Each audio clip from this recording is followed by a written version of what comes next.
Alors voilà le type de commentaires que j'adore. Faites des examens à vos conjoints, maris, on les néglige souvent alors qu'eux aussi peuvent avoir des problèmes.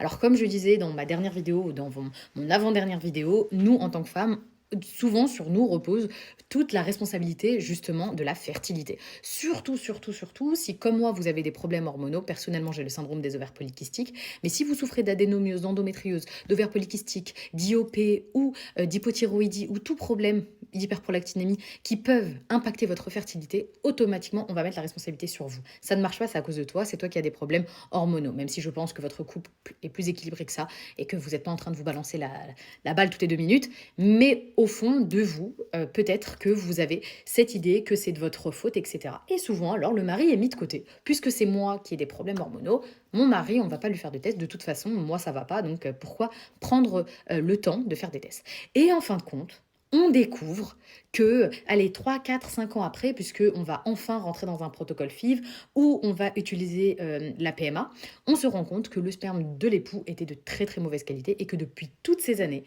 certes, les problèmes hormonaux de la femme ont contribué, mais surtout que le sperme de l'époux était tellement mauvais qu'il n'était pas en capacité de féconder un ovule. Et donc c'est pour ça, les filles, que si vous ovulez tous les mois et que vraiment vous avez des cycles, je ne vais pas dire parfaits, puisque est-ce qu'un cycle parfait ça existe? Non, mais si vous ovulez tous les mois et qu'il n'y a pas vraiment de raison que ça marche plus au bout d'un moment parce que vous avez réussi à combler vos carences, à améliorer la qualité de vos cycles, euh, retournez-vous vers votre époux et demandez-lui d'aller faire un spermogramme. Je sais que pour certains couples, c'est un sujet qui est très complexe, justement, à